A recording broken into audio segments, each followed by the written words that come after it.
तो आज हम बात करने जा रहे हैं न्यूजीलैंड की नई गोल्डन वीजा पॉलिसी की, जिसकी अब वर्ल्ड वाइड बातें हो रही हैं। अब रिच फॉरेन इन्वेस्टर्स न्यूजीलैंड में 25 करोड़ रुपए से ऊपर का लग्जरी होम खरीद सकते हैं। जी हां, वो देश जहां पर 2018 से फॉरेनर्स के लिए प्रॉपर्टी खरीदना ऑलमोस्ट इम्पॉसिबल था, अब अपनी इकोनॉमी को बूस्ट देने के लिए नया रास्ता खोल रहा है। तो आइए जानते हैं इस वीजा की पूरी डिटेल्स, किसे मिलेगा मौका और इससे न्यूजीलैंड और बाकी दुनिया पर क्या असर पड़ने वाला है, सब कुछ डिटेल में। नमस्कार, मैं हूं आपके साथ प्रेरणा कौशिक और आप देख रहे हैं एनबीटी इंटरनेशनल। तो अगर आप न्यूजीलैंड में लग्जरी घर खरीदना चाहते हैं तो ये पॉसिबल है।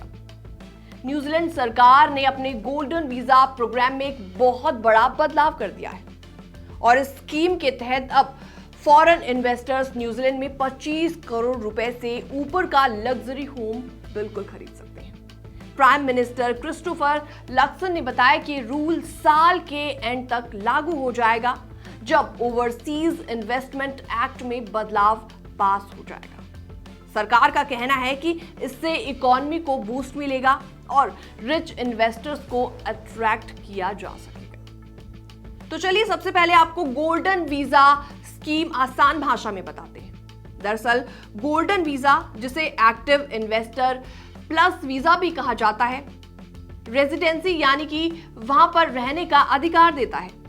अगर आप न्यूजीलैंड में पैसा इन्वेस्ट करते हैं, इमिग्रेशन न्यूजीलैंड के पास अभी तक 308 एप्लीकेशंस आ चुकी हैं, जिनमें से करीबन 1000 लोग कवर हो रही हैं।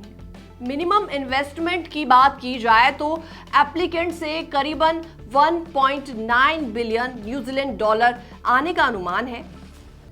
इनमें से 40% एप्लीकेशन सिर्फ यूनाइटेड स्टेट से है। 2018 से अब तक फॉरेन बायर्स को घर खरीदने की इजाजत नहीं होती थी। उस समय आदन की सरकार ने रूल बनाया था कि बाहर के लोग प्रॉपर्टी खरीदकर हाउसिंग प्राइसेस बढ़ा रहे हैं और कीवीज अपने फर्स्ट होम से वंचित हो रही हैं। लेकिन अब नई पॉलिसी के तहत सिर्फ वही इन्वेस्टर्स लग्जरी होम खरीद पाएंगे जिनकी कीमत 5 मिलियन न्यूजीलैंड डॉलर यानी कि लगभग 25 करोड़ रुपए के ऊपर हो। लेकिन ऐसे घर बहुत लिमिटेड हैं। प्रॉपर्टी कंसल्टेंसी कॉर्टेलिटी के मुताबिक पूरे न्यूजीलैंड में सिर्फ 7000 ऐसे घर हैं, जिनमें से ज्यादातर ऑकलैंड और क्वींसटाउन में मौजूद हैं।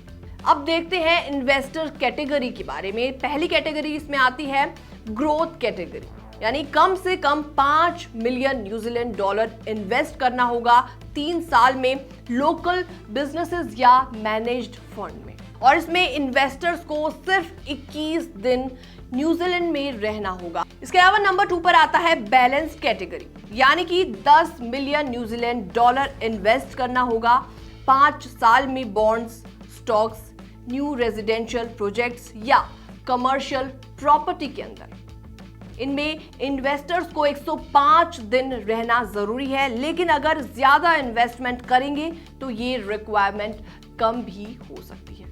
इसके अलावा इन्वेस्टर्स को कुछ और रिलैक्सेशंस भी दिए गए हैं, जैसे कि अब इंग्लिश लैंग्वेज रिक्वायरमेंट हटा दी गई है। फंड्स ट्रांसफर करने का टाइम लिमिट 6 महीने तक कर दिया गया है। इसके अलावा वीजा की कॉस्ट करीबन 27,470 न्यूजीलैंड डॉलर है। 80% एप्लीकेंट्स सिर्फ 7 महीने में अप्रूव हो जाती हैं।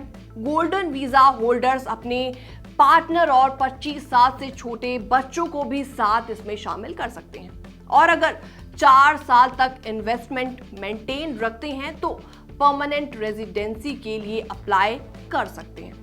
तो साफ है कि न्यूजीलैंड अब अपने दरवाजे रिच फॉरेन इन्वेस्टर्स के लिए खोल रही है, लेकिन ये मौका हर किसी के लिए नहीं है, बल्कि सिर्फ उन लोगों के लिए है जिनके पास करोड़ों रुपए इन्वेस्ट करने की ताकत है। फिलहाल इस रिपोर्ट को देखने के बाद अगर आपका कोई सवाल है तो कमेंट सेक्शन में आप अपना सवाल भी पूछ सकते हैं। बाकी तमाम अपडेट्स के लिए बने रहिए एनबीटी इंटरनेशनल के साथ।